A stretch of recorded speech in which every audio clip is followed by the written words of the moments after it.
The aspects of things that we should study, what are called mabari al-ulum.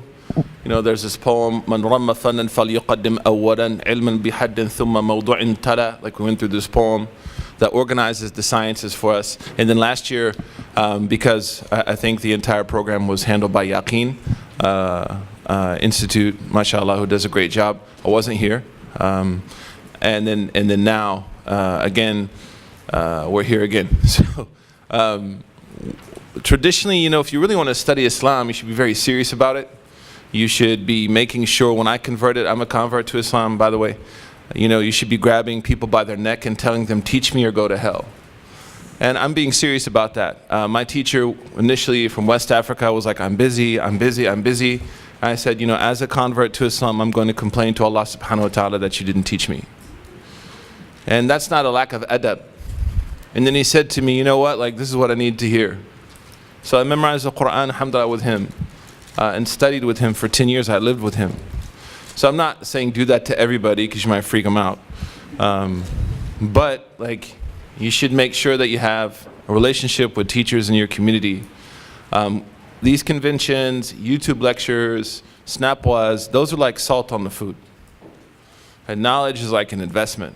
And unfortunately, the Sunni Muslim community, which I come from, tends to be the most apathetic when it comes to like really knowing and studying their tradition. And there's a lot of reasons for that. One is because we're a post-colonial community, so we've been bleached. If the ghettos of America have been gentrified, the minds of Sunni Muslim communities have been gentrified. And they have a fascination with whiteness that comes out in really ugly, nasty ways. And one of them is that we look down upon our religious studies. The sheikh is an idiot. The Maulana is backwards. The imams are poor. You know, if you don't want to get married, I remember I told someone in the community I want to be an imam, they said, you'll never get married. And like, that's not something we should laugh at. Like, it's a problem. Like, we should want people to we should want to attract the most brightest people. And then if you're a girl, for some reason people have militarized your gender.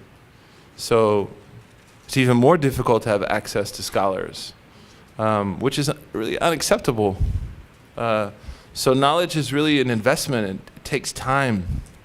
Imam al-Junayd used to say, "Al-ilmu la yu'tika ba'dahu hatta an tu'tiyahu kullak." You know, Sidi Junayd used to say, like, knowledge won't give you a part of it unless you give it your all.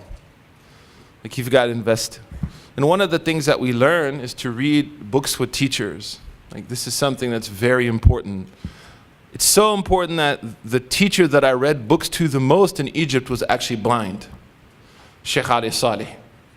But he was just someone who learned a tremendous amount of information. He read so much, fuqida anhu basru, you know, like he lost his eyesight. But I used to read to him. So we'll go through this book together. My apologies for the confusion. Inshallah, in the future, hopefully, they'll bring people who will be more organized and able to teach what's advertised. So my apologies, inshallah. So this book is a translation of a text, which is an Azhari text. If you know what Azhar is, Azhar used to be a kind of like the Harvard of the Muslim world until it was taken over by the Egyptian government, corrupted, owned. There's still tremendous freedom, great scholars within Azhar. It's not all bad. But I would never take a fatwa from like the official Azhar people, like the government fatwa. I would be very, very careful. CC backwards is ISIS. It is. So I would be very, very careful. And I'm an Azhari, so I say that with great pride and honor. Like, I appreciated the Egyptian ulama are great ulama. But the government positions, the fatwa coming out from government-based people, I would be very, very cautious about taking any fatwa that has to deal with like politics, economics, things like the environment. Those are things I would probably try to avoid. But anyways, this is a classical text. If you go to the back of the book, you'll see it here. This text was written to be memorized by young people. Years ago by one of our teachers, Sheikh Ahmad Dardir, who lived in what's called Darb al-Ahmar, for those of you from Egypt, which is in the area of Darrasa, which is right behind Al-Azhar, close to Bab al-Zuwayla. This is an old part of Cairo. And what I did is I took that, translated it, and then just explained it within kind of the parameters of the questions that the Snapchat generation sent me. So what we'll do, inshallah, we'll just read through the book together. You can take some notes. We printed it in a way so that you can take notes on the side. My hope was that everybody would read the book. We'd read the book together. And then I found out I messed up and was supposed to be teaching Sirah. So my apologies for that. So the first chapter is on knowledge. Like, why do you think he starts? And this book is about the foundations of faith. So what he's going to do is he's going to give you around 70 principles that will help you understand what is an obligation for you to know as a Muslim. What is a fard ain? What is an individual obligation upon you as a Muslim to know about faith? Most Muslims haven't had this experience in the West. They take classes from here and there. They learn from here and there. They don't really scaffold properly. So when you say, hey, I'm going to teach you this basic book, they get super offensive. Well, I already studied that. Imam al-Maqdisi, a great scholar from Palestine, he lived there about 800 years ago. He said one of the qualities of knowledge is that even if you come across something you know, you should be patient and act like you never learned it before. Because you might learn something that you haven't learned before. Like you might enhance yourself. You don't do the deadlift once, right? You don't do squats once. Like you do it a lot, and then you find results. But why do you think he would start a book that's talking about the foundations of theology with knowledge? Why would he do that? Any thoughts? Because without knowledge, it's very difficult to have a relationship with God. It's very difficult to have a relationship with faith. And knowledge in Islam is meant to do two things. You should remember this. Number one is to deal with your doubts, your personal issues. So like you have questions about something, you can ask, like it's okay to ask a person a question. And number two is to tame our desires, especially knowledge of the hereafter. So it deals with shak and shahawat. That's the purpose of knowledge, to bring benefit. So the Shaykh, he says, after Bismillah, alhamdulillah, wa salatu wa salamu ala Sayyidina Muhammad, he says, yajibu ala al-mukallifi ma'rifa. First obligation, Sheikh Ahmad Dardir was a great scholar. Sheikh Ahmad Dardir was a beast, man. And there's a lot of incredible stories about him, that he used to sit in his house, actually is close to Al-Azhar. Maybe one day, I don't think I'm allowed in Egypt now, but if one day we, ihbitu Misra, we go back, I can show people where his house was, rahimahullah. But Sheikh Ahmad Dardir, he used to teach in Masjid Al-Azhar. And are there Egyptians here? So they used to eat ta'miyah. Sheikh Mu'taz, Masri gamar awi. They used to eat what's called like falafel. In Egypt, you call it ta'miyah. It's the cheaper version. And, but it's better though, honestly. And it's bigger, mashallah. I know Palestinians can get angry, but So his student was playing, was eating, and this cat jumped and grabbed the ta'miyah from him. So he hit the cat, pow, like this, right? Grabbed the falafel. Sheikh Ahmed was teaching and he stopped, he put down his book and he said, Allah subhanahu wa ta'ala will ask us how we treat cats. Like you should be more kind to cats. Like this is the kind of person he was, rahimahullah. So he begins, he says, yajib. The word yajib means you have to do it. Like if you don't do it, you're in trouble. Right? That's why homework is called what? Wajib yani. Do your wajib. Do your homework. So he says yajib. But here he means yajib shar'an. How do we know that something is an obligation in Sharia? It's linked to Jannah, it's linked to hellfire, or it's linked to a punishment. Basically, that's it. So it's mentioned in the context of paradise, it's mentioned in the context of hell, it's mentioned in the context of a punishment. If we hear that, or it says, farada alaykum, it's been made an obligation upon you. So it's like really four simple ways we know something is an obligation.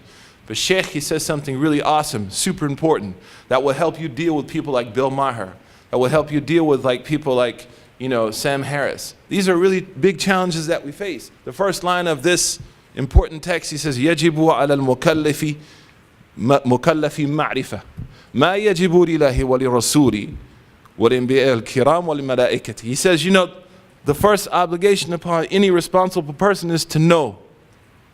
But he doesn't say ilm, he says ma'rifah. He said يجب على المكلف علم. He said يجب على المكلف معرفة. If you understand Arabic, is something very different than ilm. Ilm is the acquisition of principles and rules around a subject. So the knowledge of how to swim. It's like you watch a video. Like move your arms like this, kick in the water, don't breathe the water. Right? It's the knowledge of how to swim. That's ilm. Ma'rifah is something different. The word ma'rifah is a word which means to smell something. You say arfu nashir. So if you wake up in the morning, you're not sure, is it manaqish, like what's going on in the kitchen?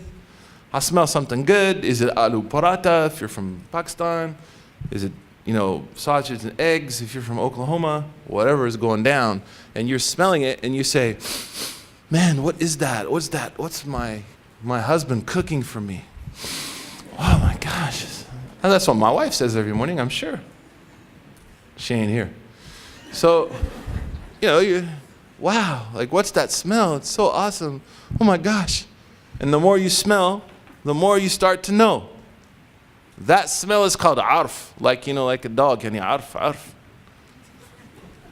Arf. With ayn. Arfu nashir is like a smell that spreads everywhere. The word ma'rifah comes from that because the more you smell, the more, is it manaqish, is it, sharaf what's going on downstairs, what's being cooked. And then finally you're like, I knew it. It's an egg white omelet with steel cut oatmeal. My grandma's here. Right? That moment of recognizing what is being cooked is called ma'rifah. Now, the Sheikh is saying that is what you want to have with Allah. You want to have that moment. But it's not your nose that's going to figure it out. It's your heart and your mind. So the Sheikh, he says the first obligation upon you is to have that experience. Ma'rifah means two things. Husulu qawa'id, which means gaining the principles about God, learning about who God is in Islam, learning about what God is not, who are prophets, what prophets aren't, learning about angels, what angels aren't, what differentiates us from other belief systems, as well as what's establishing us as a belief system. But the reason he uses ma'rifah is that ma'rifah not only means the acquisition of rules and principles and learning and reading a book, but it also means you've lived your life enough that your heart has smelled enough situations to realize that there's a God in this universe. Something has my back. So that's why he uses ma'rifah. And for educators, Islamic studies teachers, this is super important for us because not only are we now asked to engage children and young people textually, but we're also asked to experiment and understand through their experiences how they find this relationship with Allah subhanahu wa ta'ala. So that means that there's a duality to our learning. There's learning from the books and there's an engagement with life. And that's why I said early in the morning, right? That the goal of Islamic theology is to help us have a proper relationship with God and what? And to engage what? Who remembers? Public life. So now my experiences in life aren't a boogeyman. Sometimes the Muslim community, I've sat with people and they're like, last night, and then people are like, what? Like what happened last night? Like something really bad happened to the person. Whereas now, experiences in life, challenges and tests, all become part of the broader canvas of my experience with Tawheed. And that means I can appreciate life. Life has value. So Allah says about the Prophet, عَلَّمَكَ مَا لَمْ تَكُنْ تَعْلَمْ, like I taught you. But then Allah also says about the Prophet, يَمْشُونَ فِي الْأَسْوَاقِ وَمَا كَانُوا مِنَ الْخَالِدِينَ. The seerah is a story of experiences, right? Very real experiences where the Prophet's faith is shown to come through in very incredible ways. So ma'rifah. So that's why, and you need to pay attention to this because this is supremely amazing, mashallah. Mashallah. It's not imanun fillah. It's imanun billah. If you understand Arabic, right now you probably said, you know what, I never thought about that before. The word ba means to pass by. So if I pass by him, what's your name, brother? Muhammad. Yes, salam. If I pass by Muhammad, I say, marartu bi Muhammadin. I pass by him. So now when I say, amantu billah, my faith is with God, meaning this ma'rifah, this acquiring of knowledge, the good times, the bad times, the rejection as a convert, the poverty as a young professional, the fear of a college student, worrying about getting married, my parents fighting at home, I'm with Allah. Trump, Obama, it don't matter. I'm with Allah. Amantu billah. So as I move through life, because the word ba, as Ibn Hisham, he's a great scholar, he said the word ba means haraka, wal haraka fiha baraka. Right? The word ba means to move. So when I say Bismillah, so I'm active. I'm doing something, Bismillah. Right? The word bi means to move. So when I say Amantu billah, I believe with God in the face of success, happiness, hardship, the well of Yusuf being lonely and having no followers online. Right? Whether it's the success of Sayyidina Muhammad and Fath Mecca, whether it's the difficulties brothers and sisters are facing in the Levant, whatever, I'm with Allah. That's very powerful. Because now we can start to understand our relationship with God. Ma'rifah is based on this reciprocal relationship. That's why Allah says, فَاذْكُرُونِي what? أَذْكُرُكُمْ. Remember me, I'll remember you. لَإِن شَكَرْتُمُونِ. If you are thankful to me, لَأَزِيدَنَّكُمْ. I increase you. What the scholars call ma'iyah, Imam Ibn Qayyim talked about al-ma'iyah. And that's why Al-Qadi Abu Bakr ibn al-Arabi, the great Qadi, he said in the verse, الَّذِينَ يُؤْمِنُونَ بِالْغَيْبِ وَيُقِيمُونَ الصَّلَاةَ وَمِمَّا رَزَقْنَاهُمْ يُنْفِقُونَ. He said, those who believe with the unseen, he said, الْبَاهُونَ بِمَعْنَى مُصَحَّبَةً. Man, this is awesome. This is what we should understand. He said, the ba, when you say, amantu billah, I believe in Allah, is called the ba of suhbah, the ba of companionship. So you're never alone as a young person in America. Allah is with you. Because the word companionship from the same word as sahabi. Faba musahaba. Meaning when I say amantu billah, I believe in Allah, I have a very powerful relationship in front of me now.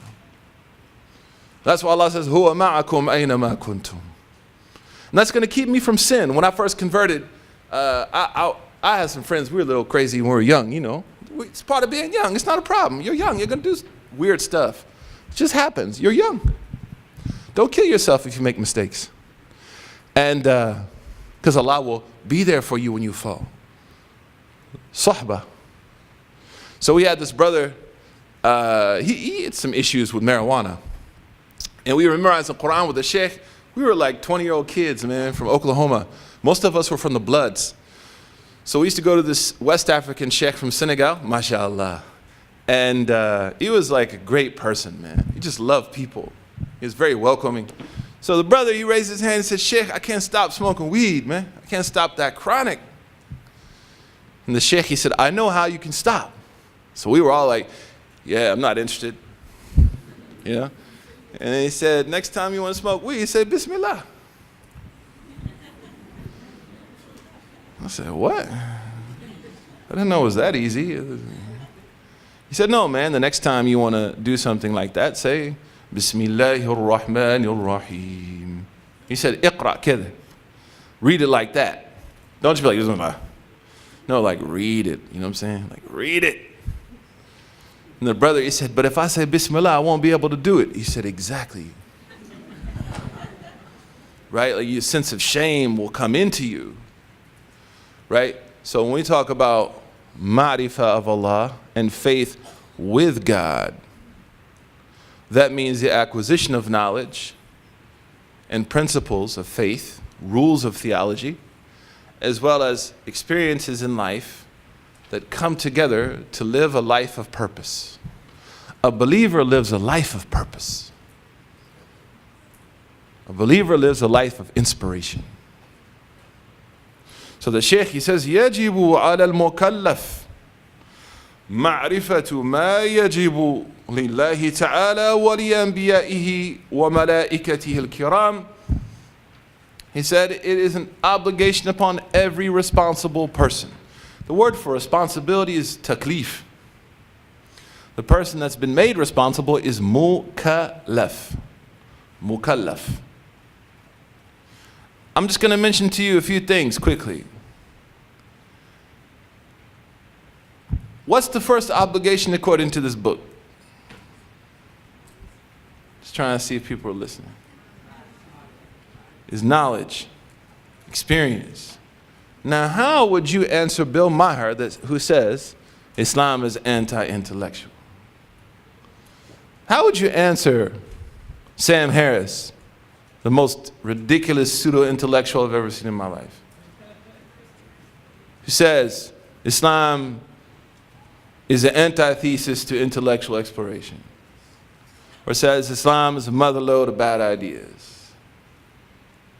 How would you answer Neil deGrasse Tyson, who says after Ghazali, Muslims gave up on knowledge, which the historical record doesn't support? And how would you answer the Islamic studies teacher who tells you stop asking questions? Because we have like duality of issues. You could say, Mr. Maher, I think he may be from Sham Aslan يعني. Maher, لكنه مش Maher يعني. Bill Maher, I don't think you're aware that in this classical book written by Sheikh Ahmad Derdir, which is like considered one of the premium Orthodox, this is an Orthodox text, recognized by scholars all over the world, except Saudi Arabia. This text says that the first obligation upon a Muslim is to think. Sunni scholars, majority of them, and Shia scholars, across the board said the first obligation upon any person is ma'rifah, is to think. That's your deen, man. Isn't it liberating to hear? Especially in the face of all this nonsense. That's why a great Andalusian scholar, Ibn Ashir, he said, وَلَمَا يَجِبُ عَلَى مَنْ كُلِّفَ مُمْكِنًا مِنْ نَذْرِ أَنْ يَعْرِفَ اللَّهَ وَالرَّسُولَ بِصِفَاتِ بِمَا عَلَيْهِ نَصَبَ الْآيَاتِ. There's a poem from Spain, hundreds of years ago we learned when I was younger, that says the first obligation upon a person is to think. That's Islam, man. So now as an Islamic studies teacher, I know I've been there, kids be asking some crazy questions. I got a 16-year-old daughter, I know. Okay, but I want to encourage that because that's part of this process. I don't have to take these questions as like a chink in my armor or something that makes me insecure. If young people are asking questions, that means you're doing a good job. Or you may be doing a really horrible job, but probably you're doing a good job because you've inspired them, because young people sometimes they don't want to ask questions, they're a little nervous, their friends are there, they might end up on Snapchat or something. But if you've inspired them to ask questions, that's a gift. And that's why the Prophet said, the remedy for any illness, as-su'al, is to ask a question. So the first obligation, according to Islam, before faith, before salah, before fasting, before any of that, is to think. That's why Allah subhanahu wa ta'ala says, "Ya'lamu." Know. You should know, you should know, you should know. فَعْلَمْ أَنَّهُ لَا إِلَهَ إِلَّا اللَّهِ. You know that there's no God but Allah. So here, just in 3 words of this book, we dealt with, number 1, the idea of learning, the duality of learning in Islam, that I have to sit and learn, because now the Muslim community is between 2 extremes. Activists and causes that are so passionate, who look at scholarship and say, man, scholarship is so irrelevant, I don't got time for this. I got to get busy. On the other hand, scholars who may have all this knowledge and information and look at activists and say, you know, they should take time to study. Well, now we can learn to appreciate how both can inform each other.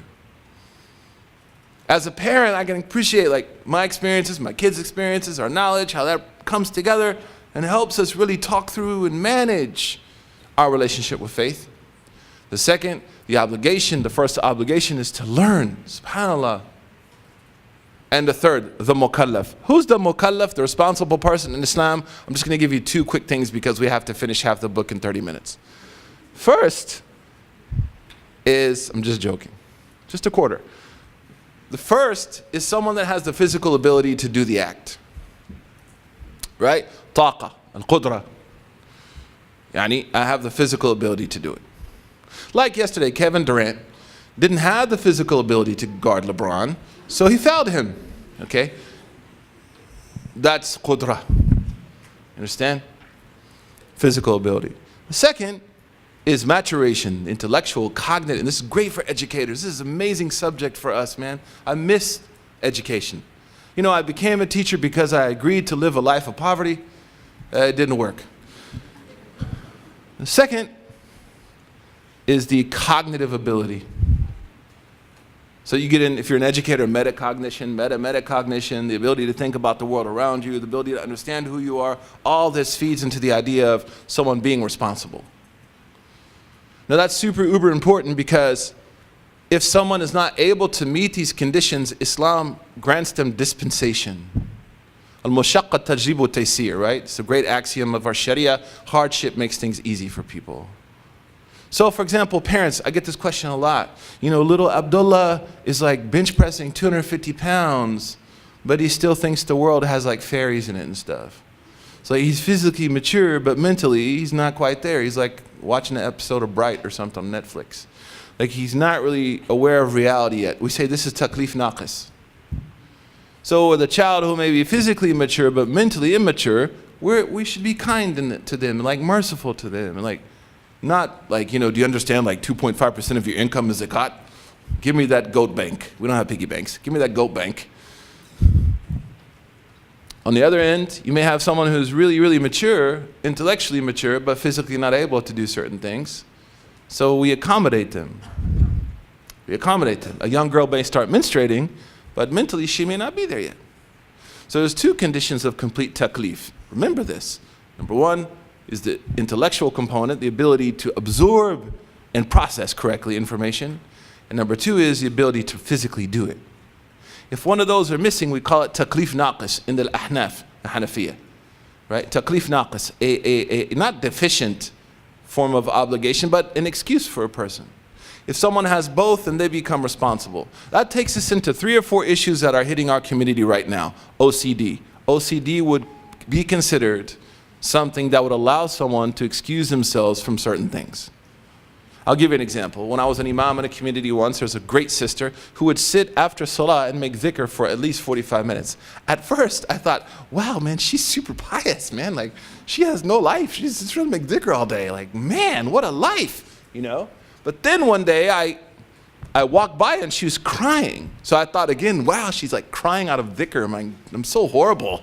You know, I'm thinking about Derrick Rose's injury and this girl's crying, you know? And then she said to me, help me. So then I understood, and then she said, like, I have a compulsive disorder, man. I don't know, am I on 17 or 19? Like that sister had been sitting there all that time, you know, trying to do the 33 dhikrs. So she was like caged. She's like, I'm late for class every day. I was like, man, I thought you were like pious, man. I feel horrible. I thought you were like salihin, you know? I mean, you're still salihin, don't get me wrong, but like, that's a real issue. So for those kind of people, the Sharia says it doesn't matter how many you do. There's dispensation for them. For people who pray, and sometimes they don't know if their niyyah is there. So you see sometimes people like, right? They have some kind of cognitive disorder. The Malikis and the Shafis say in that situation, the person is allowed to say, I'm going to pray 4 rak'ah dhuhr for Allah. Right? Because their disposition for, this is not bid'ah, this is rahmah. So people with OCD. Another example are our baby boomers who have dementia and Alzheimer's. Like, large percentage of our community, if you notice, is very old. Right? Here, because of this principle, we bring in the idea of medical care, compassion, mercy. These people, the Maliki say, if that person prayed 34 rakat and you ask him, did you pray 4? He's like, yeah, you prayed 4. Leave him alone. Like there's rahmah based on this idea of taklif. So now we only took half a sentence of the first sentence of the text. How much information do we take that can really immediately impact you and your community? A lot. That's what the tradition does for us. But we have to plug back into the tradition. We have to stop being simply entertained. right? It's great to be entertained. I like it too. But we also, and that's what I love about the knowledge retreat that they're doing, like we have to invest in really learning. So Shaykh, he says, يَجِبُ عَلَى الْمُكَلِّفِ مَعْرِفَةُ مَا يَجِبُ لِلَّهِ وَلِلْأَنْبِيَائِهِ وَلِلْمَلَائِكَةِ الْكِرَامِ. He says it's an obligation to know what is an obligation to God, His angels, His prophets, and His angels.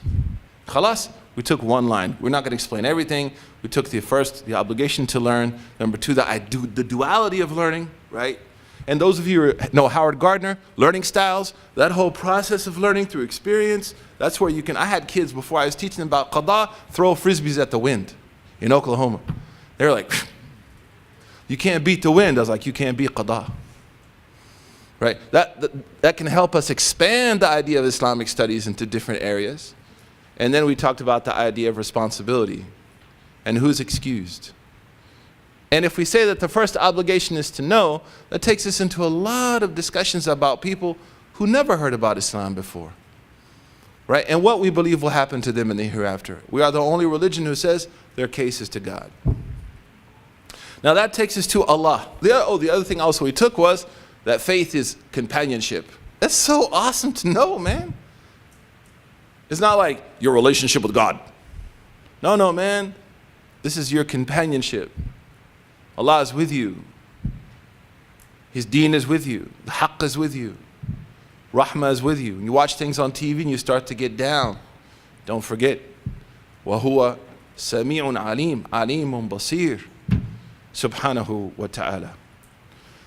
That takes us to knowing God. Our scholars divided knowing God into three areas. What is an obligation to know about God? What is an obligation to deny about God? What may be or may not be when it comes to God. And I think the third is totally dope. Because basically, really interesting. Because scholars are saying, maybe, maybe not, we don't know. Like scholars are saying, we don't know. It's weird nowadays, you see people, when I was in Azhar, my first year, there's these guys who would always argue. And the sheikh would say to them, das sana ulada. They would say, that's the first year guy. I said, how do you know? Kathratul jidal wa kalam. Because all they do is argue. 4th, 5th year students, man, you could be talking about some serious issues and they're like, there's about 25 opinions. Much more nuance. That also gets a little crazy. But there's maturity and there's temperance. So the first is ma yajibu lillah, wa ma muhalu lillah, wa ma yumkinu lillah. Say like what we affirm about God, what we deny about God, what may be or maybe not. Maybe or maybe not is dealing with your qadr. Are you going to be rich? Are you going to be poor? Maybe, maybe not. Are you going to be tall or short? Maybe, maybe not.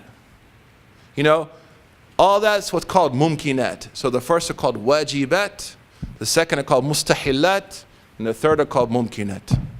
I'll mention to them again later, inshallah. Now, as you recall in the morning, I said we've had traditionally through Orthodoxy 2 approaches to teaching theology. One of them is the one that most of you have been exposed to, which is the Hanabila, Salafiyya, Athariya way of teaching, which is rooted and founded in our tradition, as long as it doesn't go crazy jihadi loony. On this side, you had the majority of Sunni scholars throughout history, who approached it from the point of rationalism. So they used the system of logic based in text. These people use texts, and at the same time, Imam Ibn Taymiyyah uses rationality, but not rationalism. There's a slight difference. And sometimes they argued with each other. The Imam on this side is Imam Ibn Taymiyyah. The Imam on this side is Imam Fakhruddin al-Razi. Both of them are agreed upon as imams. Both of them are seen as great scholars. Neither of them are perfect. They all make mistakes. I make mistakes, mashallah. Rahimahumullah jami'ah. Imam as-Subki said, the student who always focuses on the mistakes of scholars is the student who always stayed a student. And they never got past marahalat ibtida. Right? They're just so busy. Like, who are you to be arguing about these incredible people? Why don't you just go learn?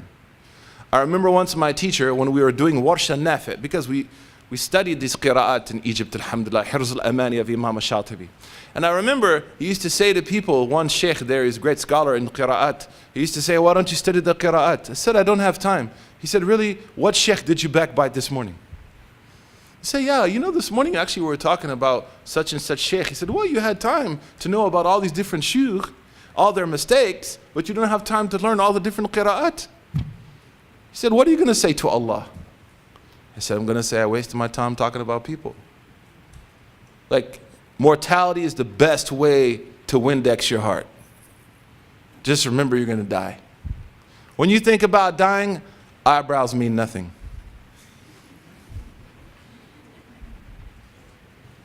Like when we die, we're not going to be like, you know, there's this one day my eyebrows were not on fleek.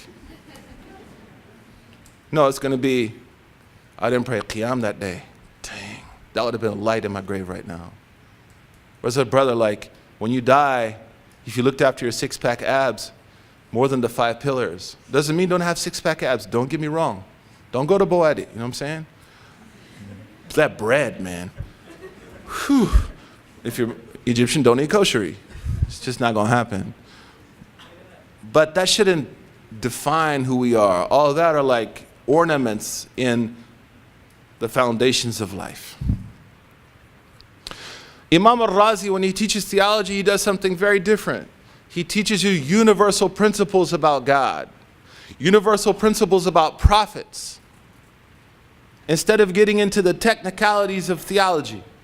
Because according to Razi's school, and those who followed him, the majority, Al-Ghazali, Imam al-Juwayni, who came before them, Al-Baqilani, who came before them, Abu Hasan al-Ash'ari, who came before them, Imam al-Suyuti, Imam al-Qurtubi, great scholars of tafsir, you name it, Imam al-Alusi, all these people came from this school. Sheikh Sha'arawi came from this school.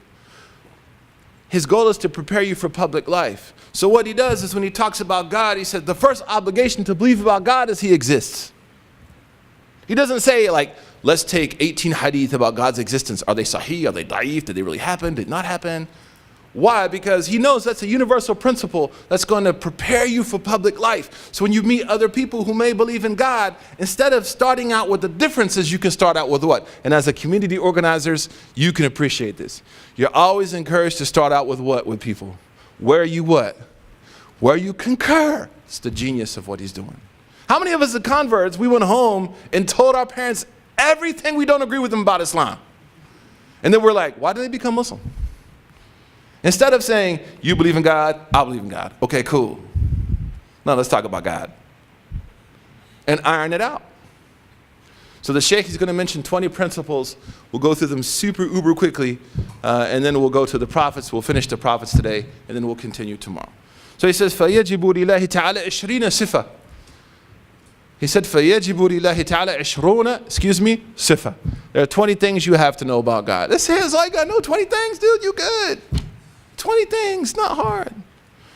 He said, وَهِيَ الْوُجُودِ. The first is that Allah exists. How do we know Allah exists? Creation itself. And secondly, the Quran says, إِنَّنِي أَنَا اللَّهُ. So always they're brought together, logic and the text and logic. Let me ask you a question. Why would this school that's engaging non-Muslims start with logic before Quran and Sunnah? Like if you're on the subway, I live in New York City, so if I'm on the R train, God help me. And, you know, I'm coming from Bay Ridge.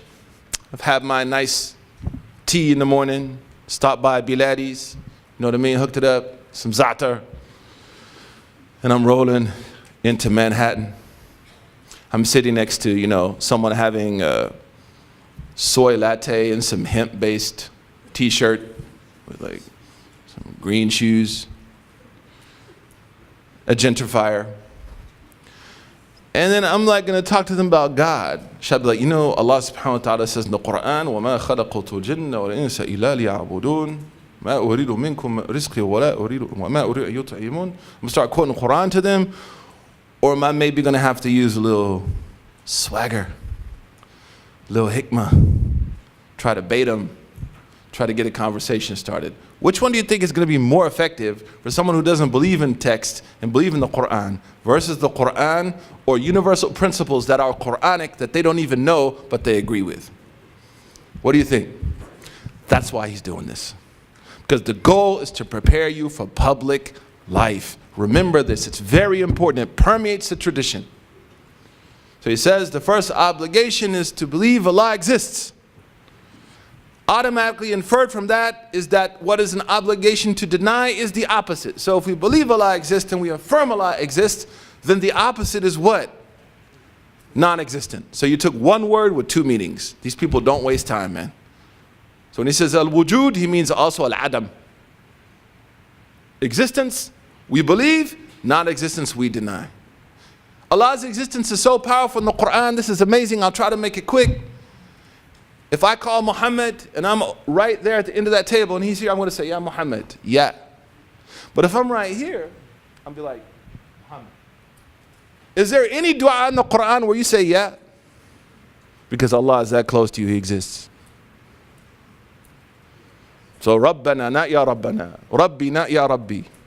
Allahumma, not Ya Allahumma. So the Quran is always reminding you, I'm close to you, I'm with you. Don't worry about having body shaming issues. Don't let that stuff get to you.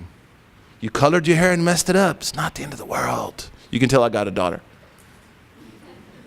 No, but that stuff, man, the construction of beauty is destroying girls, man. Like it's swallowing their soul. It's tough. Right? The second, and my teacher used to say, "Min thamarat ma'rifat al-wujud tark al-dhunub." The Egyptian sheikhs, they rhyme. They got skills. He said, "Min thamarat ma'rifat al-wujud tark al-dhunub." He used to say, the fruit of knowing Allah exists is that you won't sin. You're never alone. The second, wal-qidam wal-baqa. The second and third, Allah has no beginning and no ending. The opposite would be birth and death. Huwa al-awwalu wal-akhiru. Allahu Akbar. So now I'm seeing all this happen in the world, man. So what? It's going to pass. All the good comes to me. Don't get it twisted. It ain't going to last forever, bro. So now I start to understand the power of losing the love for opulence in the transcendent reality of Allah. Because the goal of these first 7 qualities that we're going to talk about is to affirm Allah's transcendence. لَيْسَ كَمِثْلِهِ شَيْءٍ لا إله إلا الله. What does لا إله إلا الله mean? وجود قدم بقاء مخالف للحوادث القيام بنفس الوحدانية والغنى. These 7 qualities we're going to talk about out of the 20. So now I'm not caught up in this world. It doesn't really matter, man. I mean, I'm going to do what I'm supposed to do. I'm responsible, but I'm not letting it consume me because the first and the last is Allah. And I understand where I put my investment. Like, why would I invest in something that's not going to last? I'm going to invest in something that's going to last. وَمَا عِنْدَ اللَّهِ بَاقٍ. The seerah is a tribute to Allah existing and Allah having no beginning and Allah having no ending. I mean, the seerah is really the opera of Tawheed. It's this tribute to Allah. Everything the Prophet goes through. The third, مُخَالِفٌ الْحَوَادِثِ. It's very powerful. This is a language that was put together by scholars 1,000 years ago. Listen to what they say. See if it freaks you out. But don't ask me the hard question that I know you're going to want to ask me. Muhammad is going to handle hard questions tonight because he has coffee. مُخَالِفٌ الْحَوَادِثِ means in opposition to things that evolve. Allahu Akbar. That was said 1,000 years ago. Allah is in opposition of anything that evolves. And what they mean by evolves, anything that was created. And when we say that Allah is in opposition of something, and we talk about Allah, just for the sake of our understanding, that means 3 things. His essence, what He is. Number 2, His actions. Number 3, His attributes and qualities. So when we say He's in opposition to created things, that means that He's not like them and they're not like Him. وَلَمْ يَكُنْ لَهُ كُفُوًا أَحَدٌ. So that means we don't say, yo, you're godlike in your heart. No, you're not. That's essence. You know, you're just so merciful. It's like God. You're a God MC. No, you're not. We have to understand something, that we live in an age of the domestication of transcendence. Remember that. I know it's a big word. Where the transcendence of God has been domesticated, where we call people gods. It's like we're Greeks again. Because this is a post-Hellenistic world we live in, by the way. It's a neo-Hellenistic world. So coming with the Greek ethos of life is that God is human. You can never underappreciate what that means. And in attributes, like, you're just so merciful, you remind me of God. No, they don't. They may remind you of God's mercy as an extension of that. So مخالف للحوادث means بذاته وصفاته وأفعاله. His essence, his actions, his attributes. The next, القيام بالنفس. And the opposite, of مخالف would be that Allah is similar or completely like his creation, or creation is similar or like him. That's usually all you study in Tawheed, by the way. You don't study the other stuff, because this school is a little bit more complex than this school. Both are good. But this school tends to focus only on this, shirk and tashbih. Associating partners with God in worship, which the Muslims don't have to worry about, because the Prophet said Muslims will never become mushrikeen, alhamdulillah. And secondly, comparing God to creation. Here it's much more complex. So we say mukhalifun lil hawadith, it means that God is not partially or completely like creation, and creation is not partially or completely like him. We say in Arabic, tashbih and tamthil. Mushrikeen is a polytheist. The Muslims will never become polytheists. This was just an excuse by people to kill Muslims, to call them polytheists, like ISIS. How do you justify killing Muslims? You say they're mushrikeen. A'udhu billah. So anytime you find people starting to call other Muslims as non-Muslims, although we don't kill non-Muslims, that's a whole nother discussion, understand that this is like some political shenanigans going on. Somebody wants the dunya, right? They don't want the akhirah. The next, and we'll finish inshallah because of time, we have to go quick, is that Allah is completely independent. Al-Qiyam bi-Nafs. Al-Samad. It's called Al-Samadiyya. Huwa yut'imu wa la yut'am, meaning Allah gives all things and has no needs. He's independent. Fa'alu lima yurid. No one can coerce him. No one can buy him. No one can bribe him. Nothing. So your relationship with him is based on integrity. That increases ikhlas. The last two we'll finish is Al-Ghani. Allah is the one who provides all things. Al-Raziq. And the last is Al-Wahdaniyya, the one. When we say Allah is one, again, that means in three areas. In his essence, he's not one of three. For example, Christians say God is one of three. Or Hindus say God is one of, a large number of gods. Number two, in his actions, he doesn't share with anyone in his actions. La yushiku bihi shay'a. And three, his attributes, his forgiveness, his punishment, his giving, his taking. La yushiku bihi shay'a. The opposite of al-wahdaniyya is shirk. The opposite of independence would be da'f and faqr, like he would be weak. The opposite of ghina would be poverty. All this is muhalillah. So we took 7 quickly. I think we have like 1 minute left. We said number 1, Allah exists. The opposite, he doesn't exist. Number 2, that he has no beginning. The opposite would be birth. Number 3, he has no ending. The opposite would be death. Number 4, that he is different than creation and his essence, his attributes, and his actions. The opposite would be similarities, either way. The next is that Allah is absolutely independent. Opposite of that would be that he has partners, he's coerced, he's weak. Next is that he's the one who provides everything for us. The opposite of that would be that he needs, huwa muhtaj, but Allah, he doesn't need anything. So when someone says, does God need me to worship him? If they know that Allah is ghani, they're not going to ask this question. Or they're going to answer themselves, why does he need me to worship him? And then the last, he's one. God doesn't have a gender. I'm just saying he for the sake of grammar, right? He's one, meaning in his essence, his attributes, and his actions. There are only 14 characteristics left. We'll go through them super quickly without explanation, and then tomorrow, if we have time, we'll see, but I think we have to move on to the prophets. But these first 7 that we just went through, and their opposites, are found in the statement, La ilaha illallah. La ilah, the 7 opposites. Illallah, the 7 you affirm. And the Shaykh is giving you universals in the book that I wrote here. I give you ayat of Quran, hadith to support everyone, to help you. But these are the kind of things, if you walk into an interfaith event, you'll be equipped to really talk in a robust way, in a meaningful way about God. Not just to say, yeah, we all agree. No, we all agree, but we differ on some things that are really serious, that we should differ on respectfully. So these 7 and their opposites are meant to affirm transcendence. Everybody know what transcendence means? Awesomeness. Nothing's like him. He's amazing. Transcends all. The next 7, we're just going to read them really quickly with you, inshallah. And there's a chart at the back also that will help you out. That Sister Anam, she did like such an amazing job doing. The next 7 affirm nearness. So it's kind of dope. You learn Allah subhanahu wa ta'ala is transcendent. There's nothing like him. Then you may get lost and say like, I'm a sinner. I'm like, I am a sinner who's probably going to sin again. You're like Kendrick.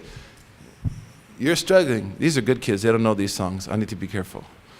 That was the Nasheed artist. Or your parents are here. You're like, no, never heard that one. Play Abu Ratib.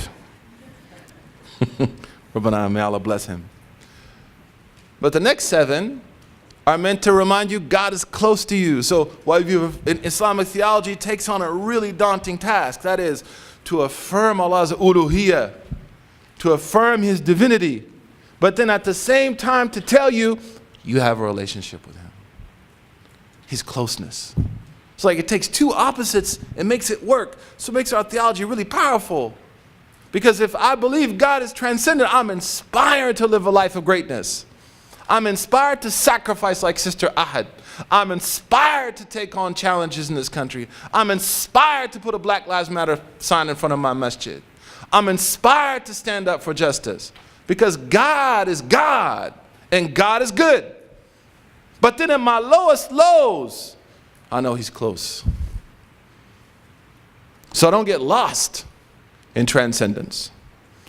So the next, we'll mention them quickly inshallah, and then we'll finish tonight, and we'll take all the easy questions and give the hard questions to Muhammad. He's ready, man. Look at him. He's stoked.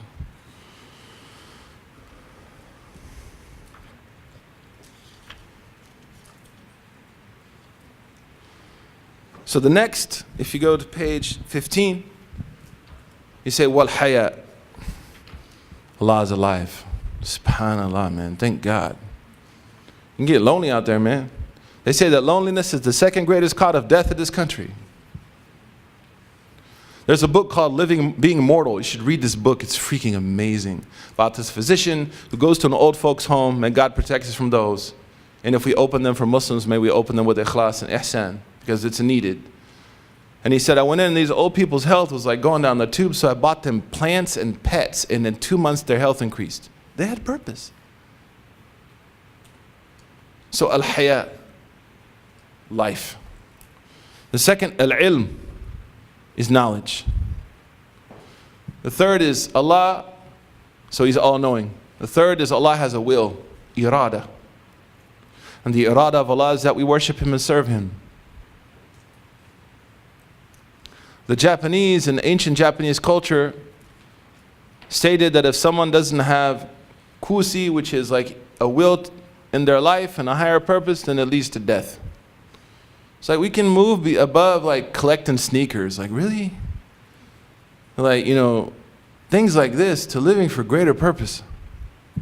And the last, wal qudra, power. Allah is all powerful. Everything around me happens with his permission. Was-sam' wal-basar, he hears and he sees. Wal-kalam, and he speaks.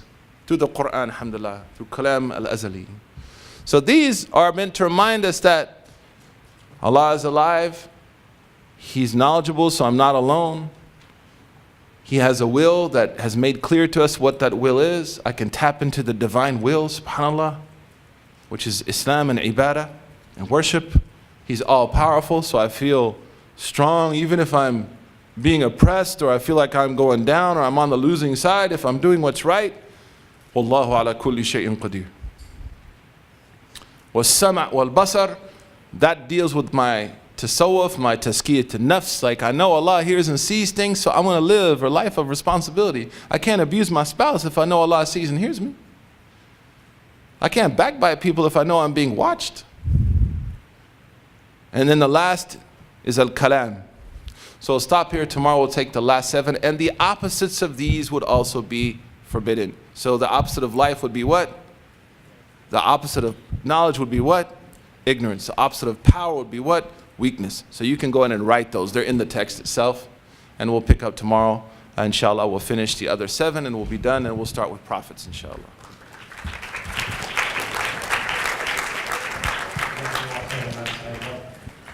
Inshallah, right now the knowledge retreat has concluded for the day. I'm saving the questions and inshallah we'll bring them up in the Q&A. Just a quick reminder. Are you guys down for a couple questions?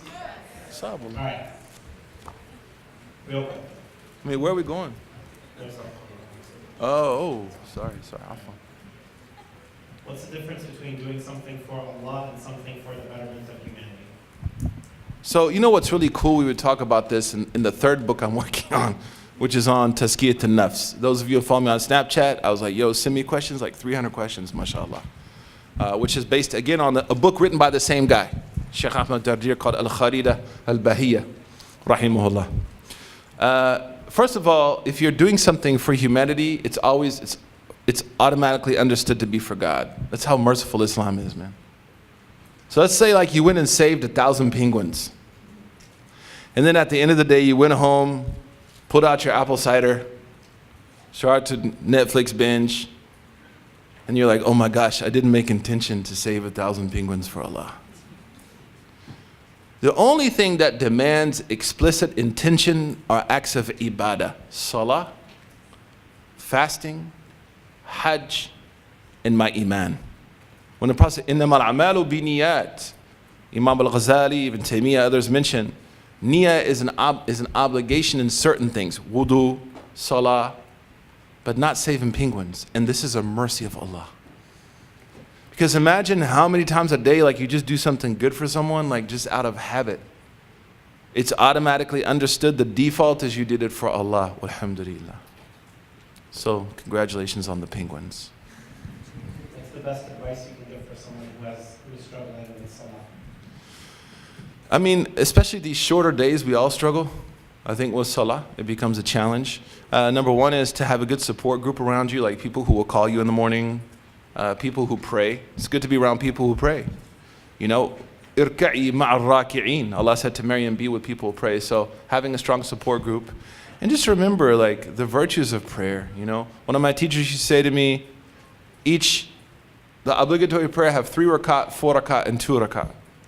Why? I said, I don't know. Sheikh Hifni. I said, why? He said, because Fajr is 2 rakah, Maghrib is 3 rakah, Isha, Dhuhr, and Asr are 4 rakah. So the number of wings of angels that are mentioned in the Quran are 2, 3, and 4. So the number of rakat you pray are 2, 3, and 4. So when you pray, you become like an angel. That's dope, man. I was like, well, I'm ready to pray right now. He's like, no, it's not time, you know.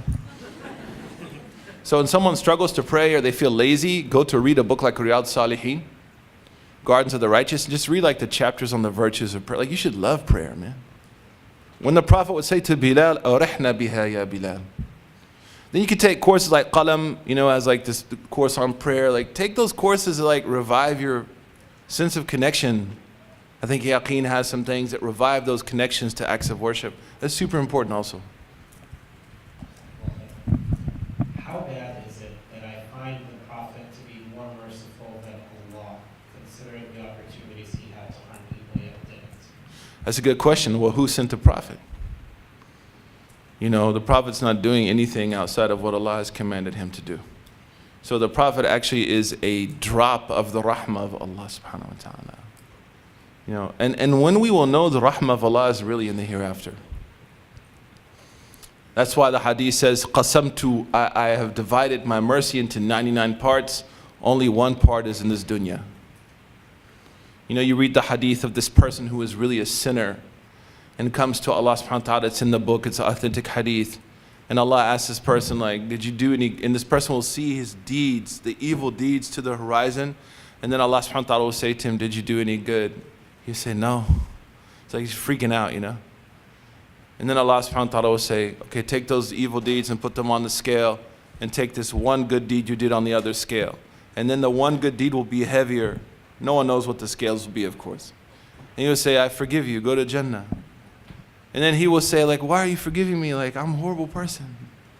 Although he's not, right? He's humble. Don't get it twisted. And then Allah subhanahu wa ta'ala will order the paper to be opened. It will be written, La ilaha illallah Muhammadur Rasulullah.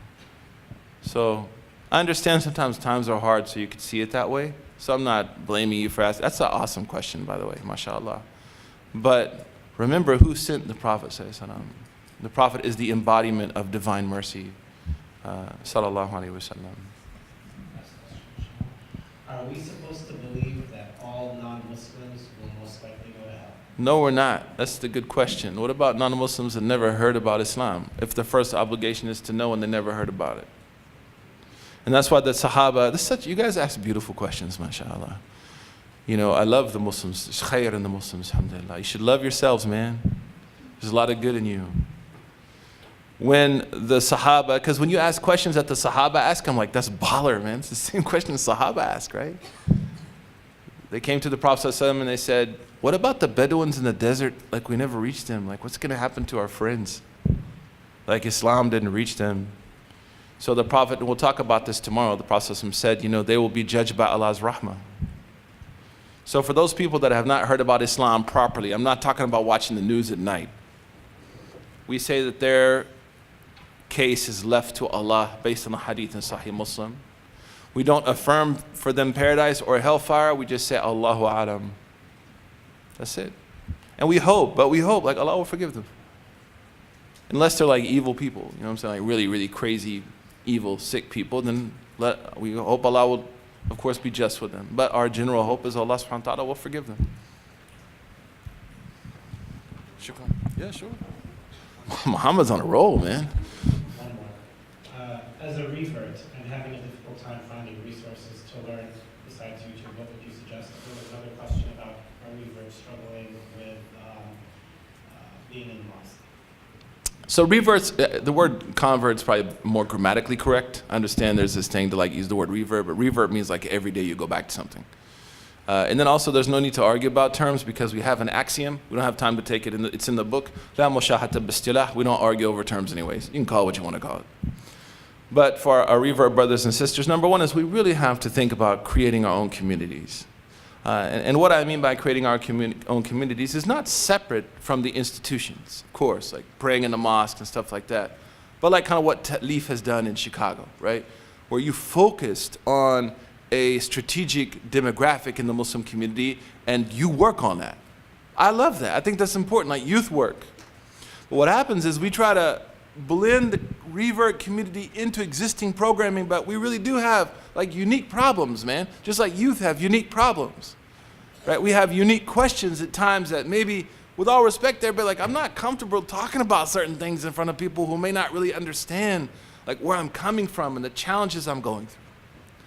So number one is to really think about scaffolding and utilizing revert imams and scholars in your area. There's a lot. Ubaidullah Evans is in the Chicago area, for example.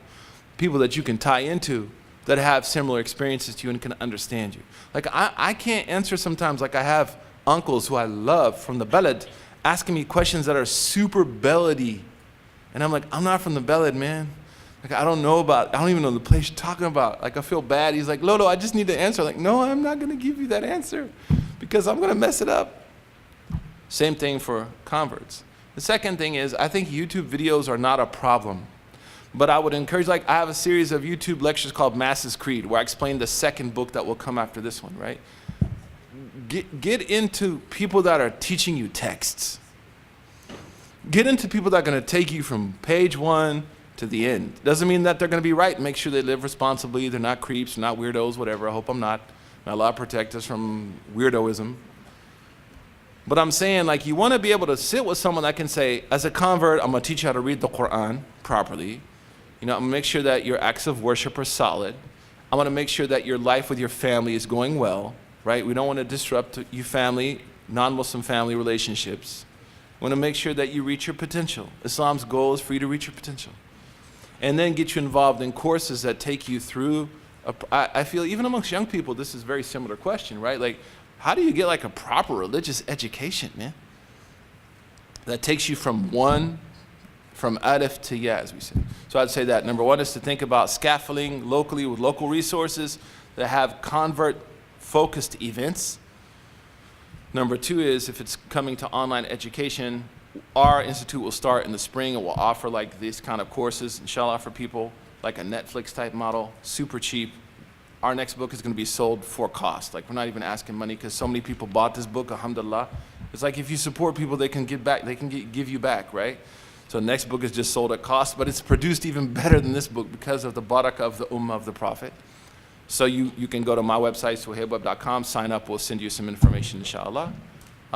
Those are good resources.